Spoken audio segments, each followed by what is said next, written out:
Iya, Assalamualaikum warahmatullahi wabarakatuh. Ketemu lagi dengan Ibu di part keempat pembahasan mengenai PT Mandiri. Untuk pembahasan kali ini kita mulai dari dokumen ke-12. Dokumen 12 yaitu adalah bukti pengeluaran kas untuk pengisian kembali dana kas kecil. Kalian tentu tahu ya apa itu kas kecil. Kas kecil itu adalah dana yang diperuntukkan untuk membiayai pengeluaran perusahaan yang nominalnya relatif kecil, ya, sehingga dianggap tidak efektif jika menggunakan cash in bank atau kita sebut sebagai cek. Pakai cek itu tuh nggak efektif, jadi pakai kas kecil. Nah, karena sering dipakai, kas kecil itu tentunya akan berkurang dan bisa habis. Untuk itu, pada waktu-waktu tertentu, kadang kas kecil itu diisi kembali. Nah, ini adalah proses pengisian kembali dana kas kecil. Untuk PT Mandiri, dia menganut sistem dana tetap atau impress fund system atau impress fund method. Nah, apa sih sistem dana tetap? Sistem dana tetap itu adalah pengisian kas kecil besarnya itu sama dengan banyaknya yang dikeluarkan. Misalkan kita mengisi kas kecil 5 juta. Nah, bulan Desember kita pakai 1 juta aja. Nah, ketika pengisian kembali, kita isi yang kita pakai 1 juta, kita balikin. Jadi totalnya tetap kas kecil itu 5 juta. Kayak gitu. Ya. Jadi berapa yang kita pakai itulah yang kita kembalikan. Itu kalau pakai sistem dana tetap. Tapi kalau pakai sistem dana tidak tetap, terserah. Misalkan kita awalnya punya kas kecil 5 juta. Kita pakai 1 juta. Ketika pengisian kembali, karena dia menganut sistem tidak tetap, boleh diisinya 2 juta, 10 juta, 7 juta, bebas. Nah, itu bedanya antara dana tetap dan dana tidak tetap. Ya.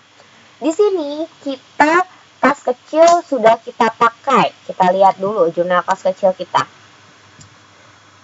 Kas kecil sudah kita pakai untuk membeli perlengkapan toko, membayar telepon, listrik, dan PAM. 800.000, 450, 750, dan 475. Nah, ketika pengisian kembali, uang ini nih yang udah kepake ini harus kita balikin semuanya. Ya, harus kita kembalikan. Karena kita mengisi kas kecil, otomatis yang terpengaruh apa? Cash in bank. Jadi kita menggunakan cash in bank untuk mengisi petty cash. Karena untuk mengisi petty cash, maka cash in banknya berkurang. Catat sebelah kredit. Berapa? 2.475. 2.475. Mungkin ada yang mikir, Bu, 2.475 itu angka dari mana ya? Coba ini ya. Coba ini kita tambah. Kita petty cash, kita tambah. Ya, 2.475. Angka 2.475 ini adalah angka-angka yang kita sudah pakai di petty cash untuk membeli perlengkapan, membayar telepon, listrik, dan PAM. Gitu. Jadi, karena kita mengeluarkan 2.400.000, maka kita harus mengembalikan lagi 2.400.000 ke cash in bank. Ke petty cash. Nah, cash in banknya berkurang 2.475. Untuk apa aja sih? Nah, ini harus kita rinciin nih. Yang ini yang harus kita rinciin. Ya. Jadi ketika posting, diingat petty cash tidak diposting. Ya. Ketika posting, petty cash tidak diposting. Kenapa? Karena ini sudah kita isi saldonya. Ya, ayo kita isi dulu di sini. Apa aja? Store supplies. Kita dulu deh. Kalau kita mau Jako. Store supplies debit tambah debit 800.000. Terus ada accrued expense.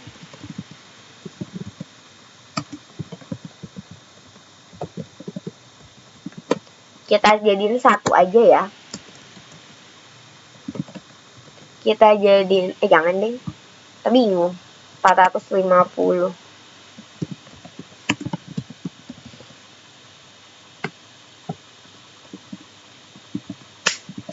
450, 7,5 dan 475. Ya, ini ya. Kalau udah, kita catat di jurnal pengeluaran kas. Tanggalnya tanggal 12, tanggal 10. BKK 12.2.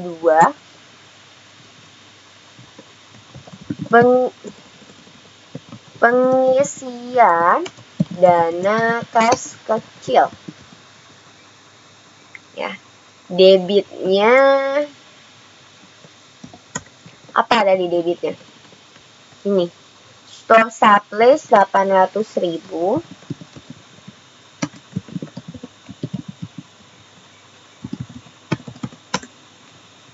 Terus ada accrued expense.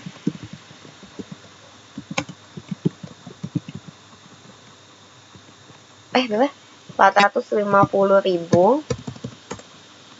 Ada accrued expense.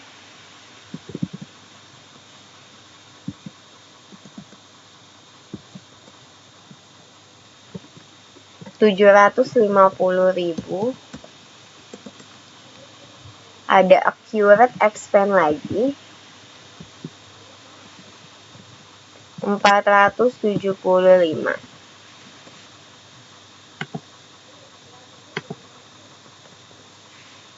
Bu, kenapa ini dipisah? Agar kalian ngerti. Nggak bingung ini angkanya dari mana ya? Kayak gitu. Cash in bank-nya 2475. 2475. Salah. Udah. Ya, kalau udah kayak gini, berarti nanti ketika posting, yang ini tidak perlu kita posting. Karena sudah diisi lagi saldonya, ya. Lanjut, dokumen ke-13.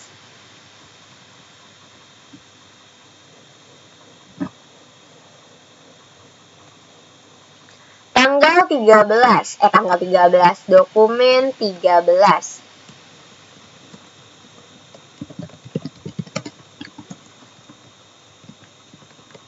Dokumen 13 itu adalah bukti penerimaan kas. Penjualan tunai satu-satunya kendaraan atau vehicle yang dimiliki oleh perusahaan.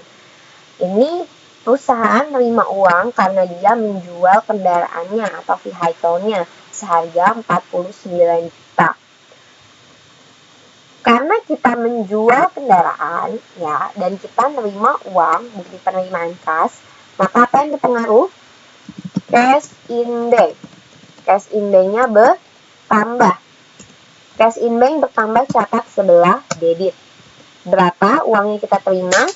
49 juta. Karena kendaraannya kita jual, otomatis apa yang terpengaruh? Kita tidak punya lagi kendaraan, vehicle. Karena kita jual, maka vehicle-nya berkurang. Vehicle berkurang catat di kredit. Nah, apakah harga vehicle-nya 49 juta? Kita lihat. Lihatnya di mana? Di neraca saldo awal. Kita lihat vehicle. Ya. Vehicle harganya 96 juta. Kemudian menyusut nilainya 38 juta.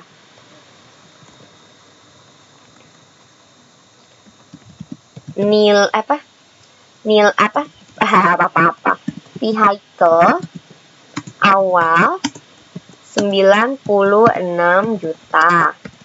Ya. Penyusutannya 38 juta. Sehingga kalau kita kurang ya nilai buku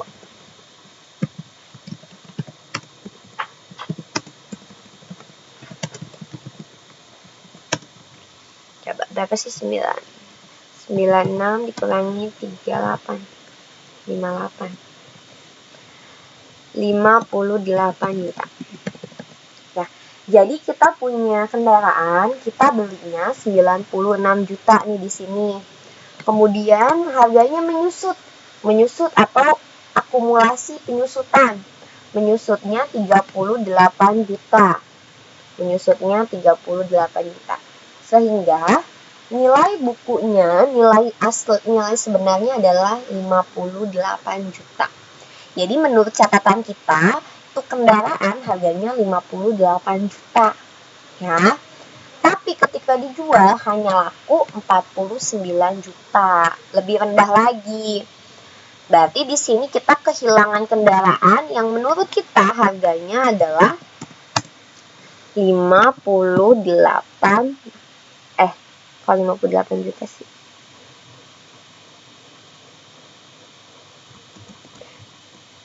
Kita kehilangan kendaraan yang seharga 96 juta. Ya. Akumulasi penyusutan, that vehicle berkurang, catat di debit sebesar 38 juta. Nah, ini pasti nggak balance. Kenapa? Karena menurut kita harga tuh vehicle 58 juta. Ini nih kendaraan pasti laku 58 juta. Ternyata ketika dijual hanya laku 49 juta. Maka kita mengalami rugi. Ruginya berapa? 58 juta dikurangi 49 juta. Berarti kita rugi sebanyak 9 juta rupiah ya. Enggak sih? 9 juta rupiah. Ya. Rugi bahasa Inggrisnya apa, Bu? Cari loss or gain. Ada nggak loss or gain? Nah, gain or loss sales vehicle. Artinya untung atau rugi dari penjualan kendaraan. Gain or loss sales vehicle. Ibu nggak singkat ya. Bertambah. Kira-kira catatnya di mana nih? Di debit. Ketika kita rugi, catat di debit. Kalau untung, catat di kredit. Ya. Berapa? 9 juta rupiah. Nah, transaksi penjualan gini, kan kita nerima kas ya. Maka kita catat di jurnal penerimaan kas. Tanggalnya tanggal berapa? Tanggal 11. BKM 12 2.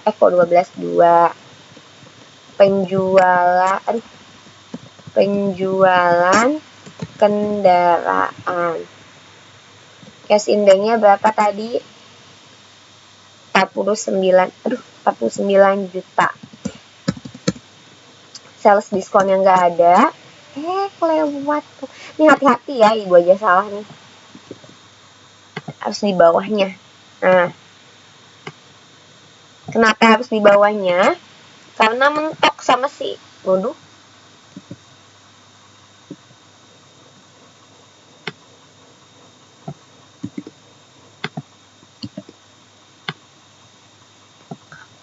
Karena mentok sama si collected.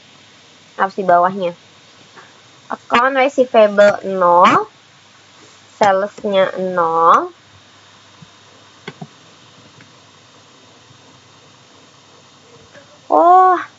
Debitnya nggak bisa. Kenapa debitnya nggak bisa? Karena harus ada akumulasi depresiasi, gain or loss. Maka kita harus catat di jurnal umum. Kenapa? Karena di kolom debit hanya ada cash in bank dan sales discount. Sementara di debit kita butuh cash in bank, akumulasi, dan gain or loss. Kita ke jurnal umum. Tanggal 10 ya? Yang ngasih 11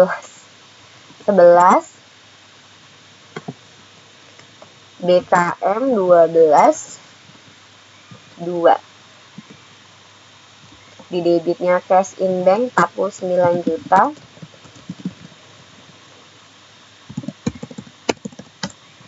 Terus akum debt vehicle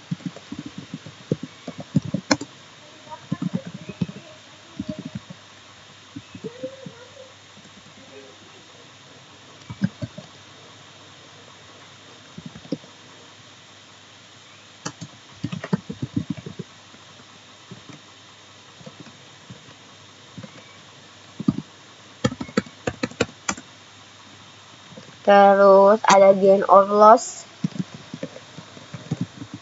sales vehicle pakai S nggak sih? Enggak. 9 juta.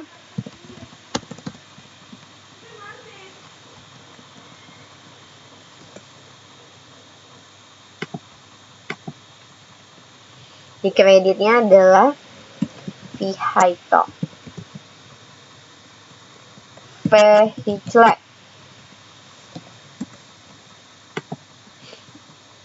96.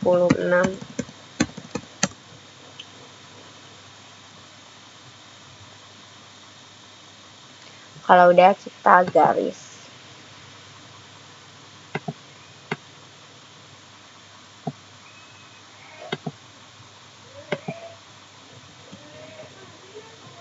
Nah, kalau udah, kita lanjut ke dokumen ke-14.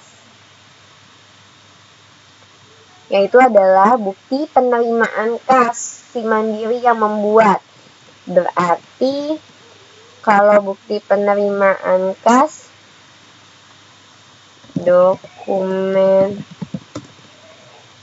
14. Penerimaan kas berarti yang terpengaruh adalah kas atau cash in bank.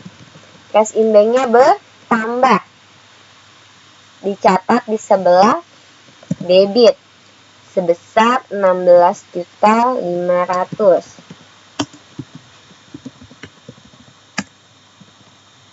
Kenapa cash in banknya bertambah? Karena ada pembayaran piutang, ya, pembayaran piutang. Berarti account receivable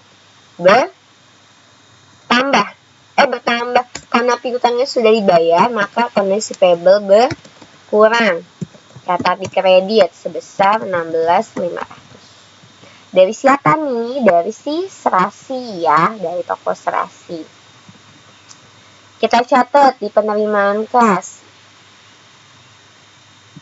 Tanggalnya tanggal 12. BKM 12.3. Toko Serasi, pembayaran piutang, cash in banknya tadi 16.500, sales discount yang nggak ada, account receivable-nya 16.500.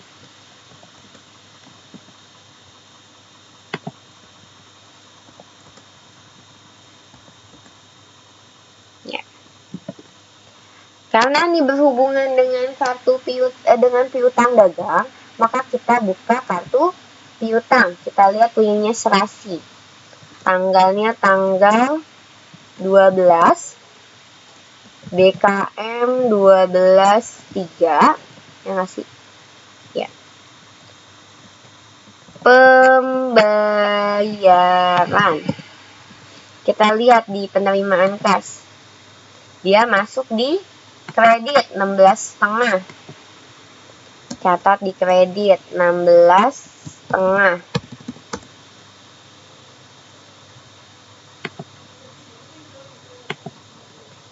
Ada debit, ada kredit, maka dikurang.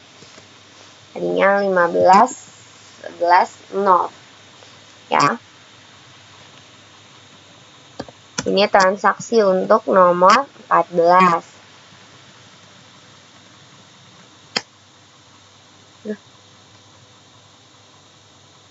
Udah? Kalau udah, karena 20 menit, sesi ini Ibu sudahi dulu. Part keempat Ibu sudahi dulu. Sekian dari Ibu. Assalamualaikum warahmatullahi wabarakatuh.